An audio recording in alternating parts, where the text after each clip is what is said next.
The election of Donald Trump was a resounding defeat of the legacy of the past 4 presidential terms. And it was no surprise to anyone watching the planet as a whole. It was part of a broader, worldwide repudiation of the prevailing transatlantic paradigm of the US and NATO, in favor of the new paradigm now taking hold, a new paradigm being led by China and Russia. Consider the storm of election results worldwide that the US was a part of. Think of the Brexit vote in the UK. Think of the votes for president in the Philippines and France, the referendum in Italy, the elections in Bulgaria. The only reason to be shocked by the Trump election would be by ignoring the perspective of Lyndon LaRouche, that Russia, and in another respect China, have become the dominant force on the planet.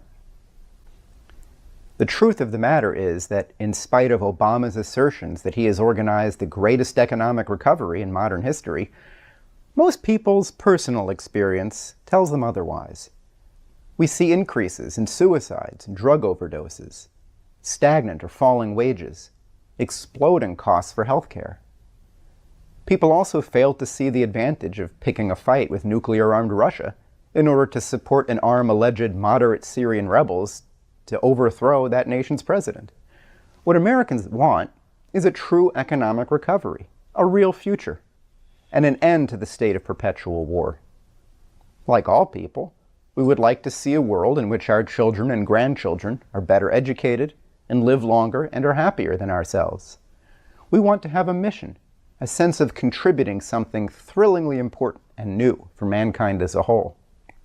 In that sense, we need a huge leap in productivity and a renewed sense of the best meaning of that term.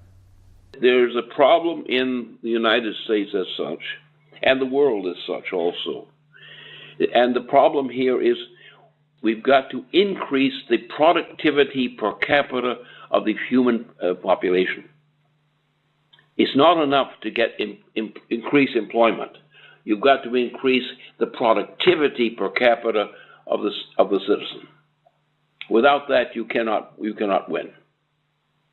This short video presentation is about how to accomplish exactly that, and how to think about it. We'll present Lyndon LaRouche's economic policy for the nation, what he calls 4 new laws to save the USA now, and we'll discuss how you can help make it happen.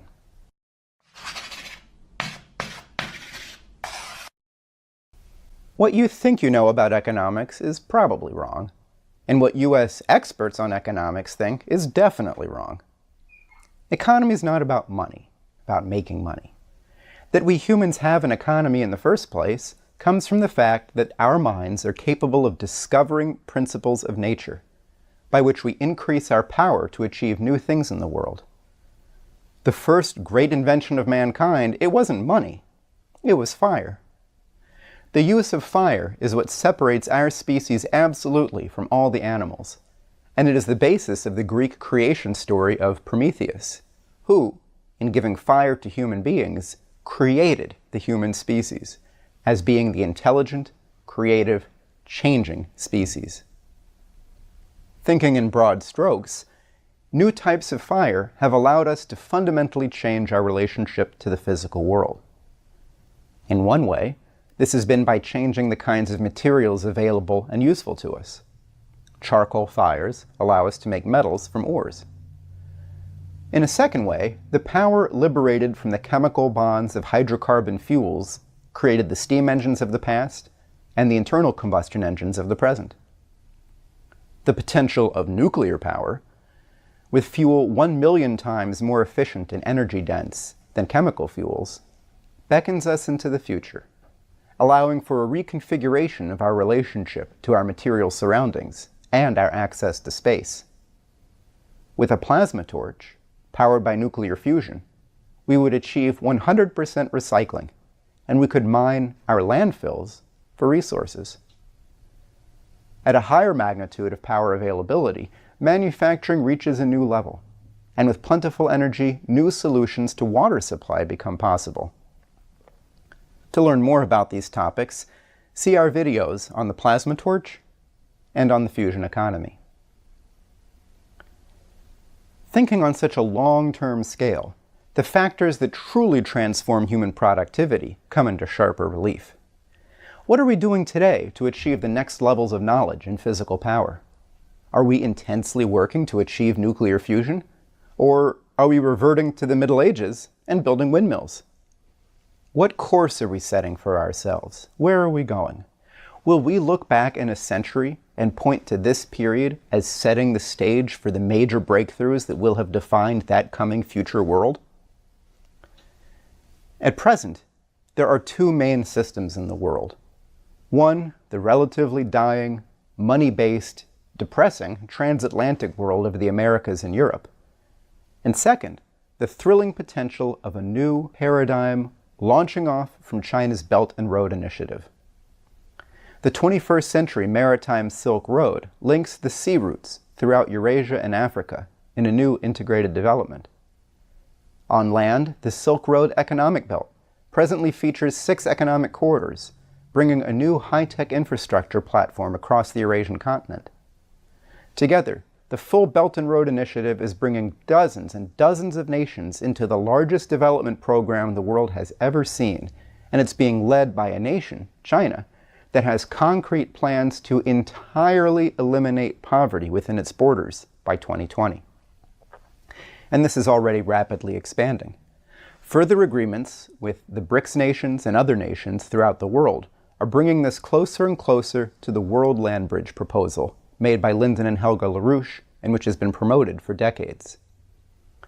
This concept reaches beyond this planet, up to space and to the moon. Again, China leads the way, with the first ever landing on the far side of the moon planned for the near future, and permanent lunar manned bases coming after. This is the future of mankind that the US must join. And here's the policy to make that happen.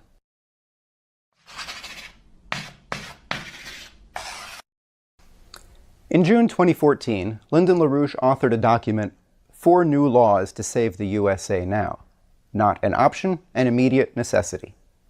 He wrote, "The economy of the United States of America, and also that of the transatlantic political economic regions of the planet, are now under the immediate mortal danger of a general physical economic chain reaction breakdown crisis of that region of this planet as a whole. To address this collapse of the financial system, as seen in today's banking crises, as with Deutsche Bank, the moneyed interests of Wall Street and London proposed a system of bail-in, of looting and theft, to steal from the economy to support the financial system, creating the effect of further destroying the physical economy and causing an accelerating rate of death. Take as an example the situation in Greece, where during this decade, GDP has fallen nearly in half, and unemployment has doubled. Every 100 euros the International Monetary Fund succeeds in cutting from Greek expenses has led to a 150 euro decrease in income. Such are the results of following the economic advice of the transatlantic economic order.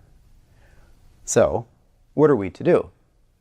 LaRouche points to the needed remedies. The only location for the immediately necessary action which could prevent such an immediate genocide throughout the transatlantic sector of the planet requires the US government's now immediate decision to institute 4 specific cardinal measures, measures which must be fully consistent with the specific intent of the original US federal Constitution, as had been specified by US Treasury Secretary Alexander Hamilton while he remained in office. 1. Immediate reenactment of the Glass-Steagall Law, instituted by US President Franklin D. Roosevelt, without modification as to principle of action. 2. A return to a system of top-down and thoroughly defined national banking. 3. The purpose of the use of a federal credit system is to generate high productivity trends and improvements of employment, with the accompanying intention to increase the physical economic productivity and the standard of living of the persons and households of the United States. 4. Adopt a fusion driver crash program. The essential distinction of man from all lower forms of life is that it presents the means for the perfection of the specifically affirmative aims and needs of the human individual and social life. We'll cover these 4 laws, these 4 aspects, and provide you with the means to make it happen.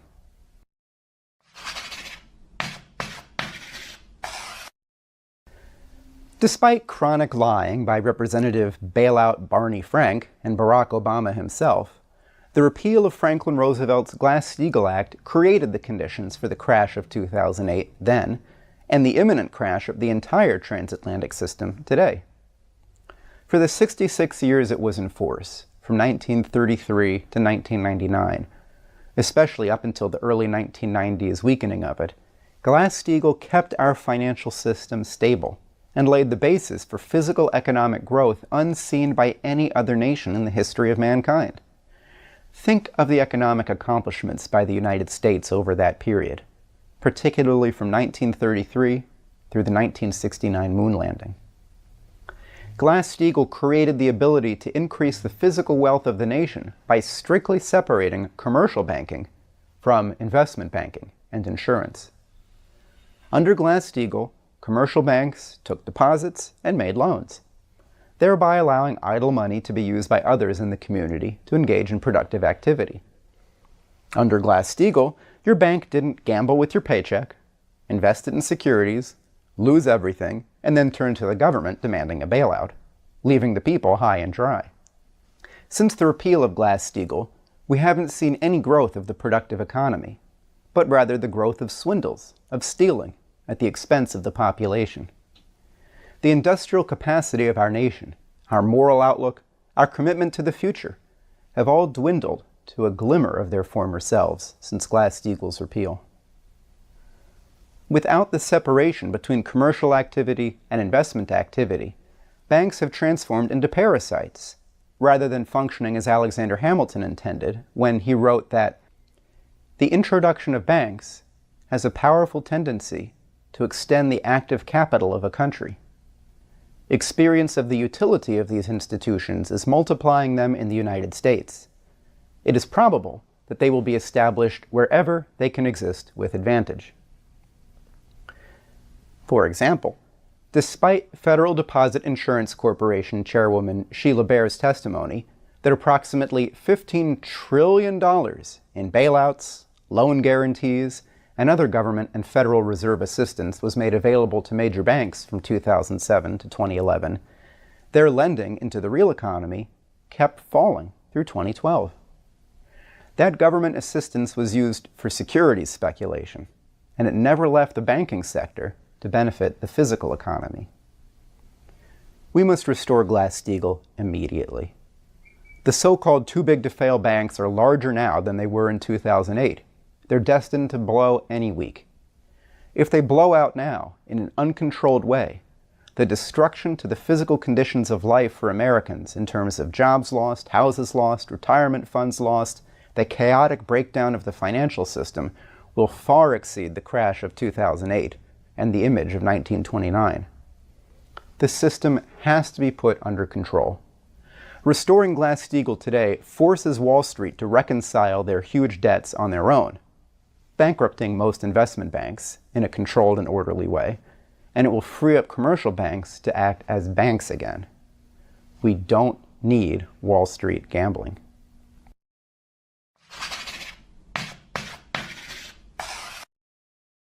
Alexander Hamilton stated in his report to the Congress on national banking, "A national bank is an institution of primary importance to the prosperous administration of the finances of the United States, and would be of the greatest utility in the operations connected with the support of the public credit." Secretary of the Treasury Hamilton reorganized the post-Revolutionary War debt of the United States, developing a means of funding it through a series of new taxes. He then set up the Bank of the United States, using the now stable debt as its primary asset. The bank was able to stabilize the money supply, reduce speculation, and make the needed loans to finance the buildup of the newly unified economy. After that first national bank was allowed to lapse in 1811, a successful fight was waged to charter the Second Bank of the United States, which functioned from 1816 to 1836, during the presidency of John Quincy Adams, who oversaw extensive investment in canals and transportation made possible by the national top-down approach. Presidents Abraham Lincoln and Franklin Roosevelt also both applied the principles of national banking. Lincoln, through the issuance of United States notes, or greenbacks as they were called, and through a series of banking acts, reasserted the authority of the federal treasury over all the numerous banks in the various states, requiring all banks to purchase United States Treasury stocks to hold as securities for their circulating notes. In this way, Lincoln set up a national banking system, even though he was unable to establish a national bank. Later, President Franklin Roosevelt utilized his own approximation of the national bank principle when he converted the Reconstruction Finance Corporation, created under the preceding Herbert Hoover presidency, as a means of intervening into financial markets. Roosevelt converted it into an institution for physical economic development. Roosevelt's Reconstruction Finance Corporation issued the equivalent of $500 billion in today's dollars of credit directed towards specific employment programs and infrastructure and other development projects. This credit was repaid both directly and indirectly. The increased tax revenue resulting from the tremendous productivity increase brought about by the RFC would itself have paid for many of its programs. National banking, this approach, allows investments whose returns are not made simply through user fees, but through improvement in the nation's overall productive powers. By making the goal the improvement of national productivity, rather than turning an immediate profit, the national banking approach allows investments that would otherwise not be made, and it is absolutely essential today. The need for infrastructure financing today is an order of magnitude beyond what the RFC financed in Roosevelt's time. In addition to our own national resources, the involvements of the extensive credit facilities of China, as well as its currency holdings, and those of Japan, for example, will be essential for the needed U.S. recovery.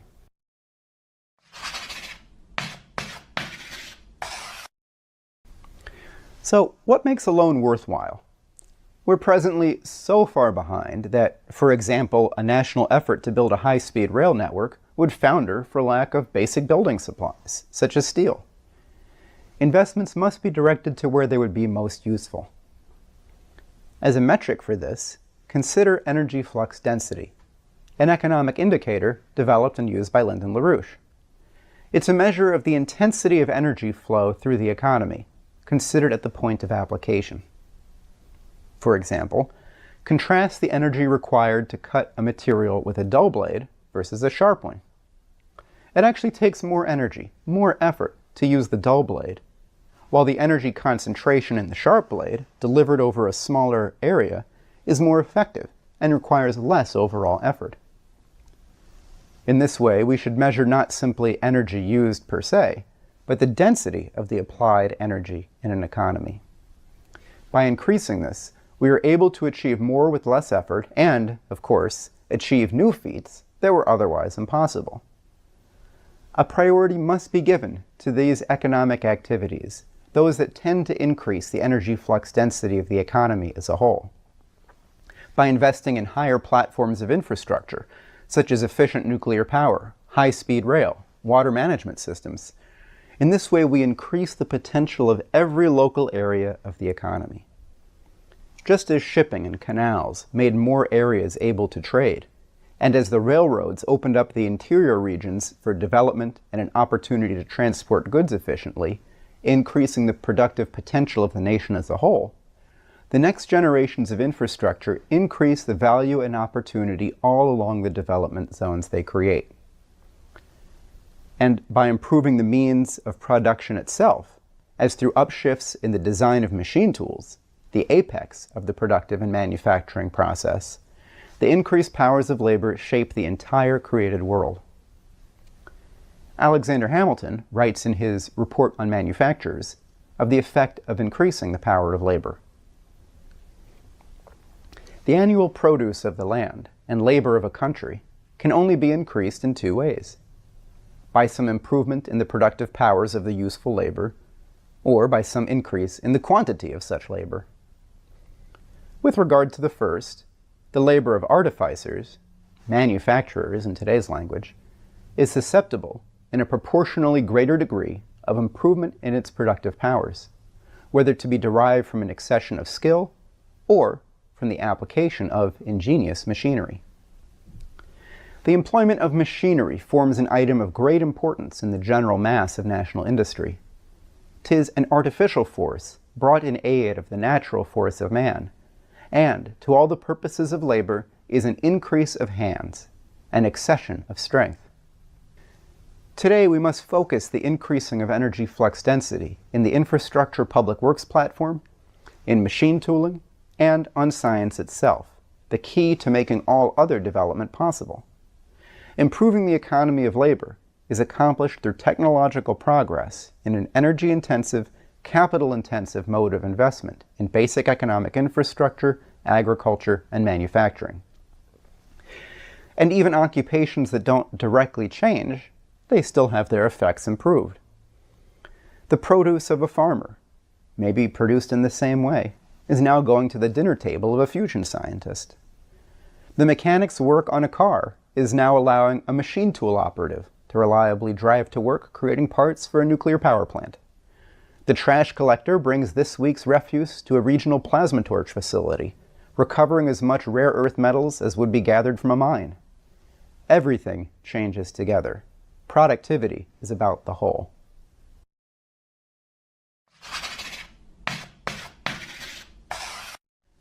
It's an outrageous crime that we don't yet have fusion power, and that existing nuclear fission power, both uranium and thorium, has seen relatively so little utilization. The next stage in our journey of higher forms of fire and control over the physical world lies in the tiny world of the atomic nucleus.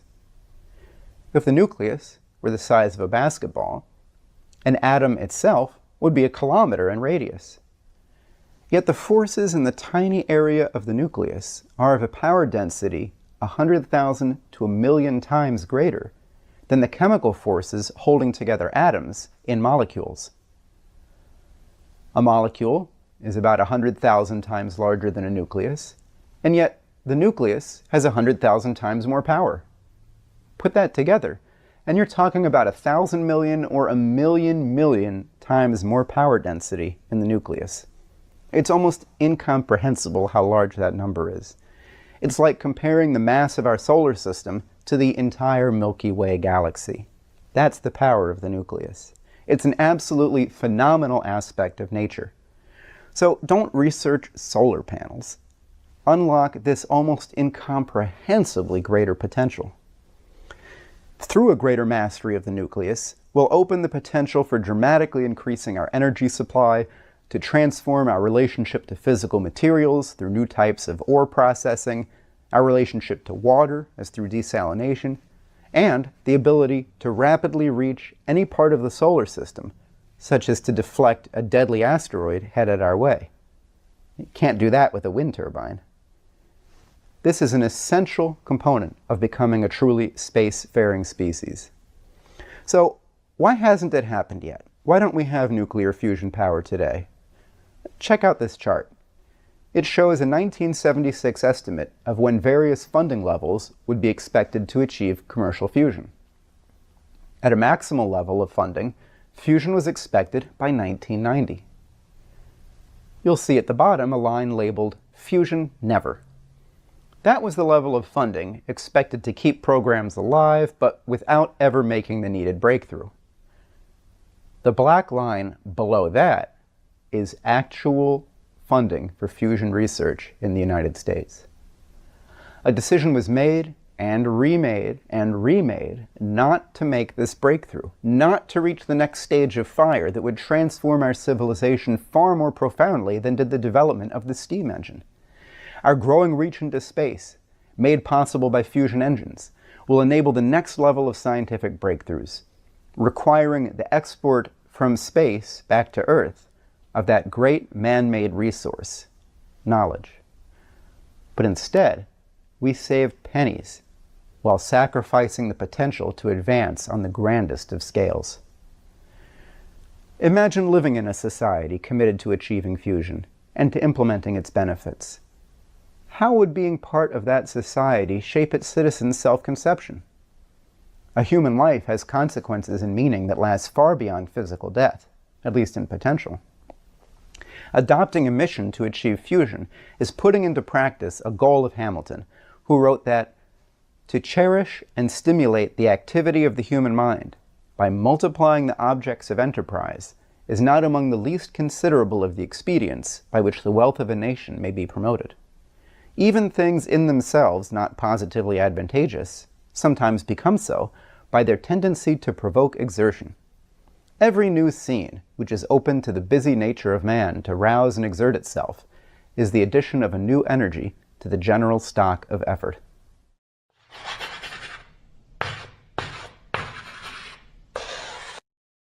We need to make this happen. You only get to vote for president one day every 4 years. What about the other 1,460 days? For decades, Lyndon and Helga LaRouche and their collaborators have been relentlessly organizing for the new economic paradigm coming into being now. Decades of conferences, studies, reports, meetings, fundraising, videos, election campaigns, and collaboration are now coming to fruition.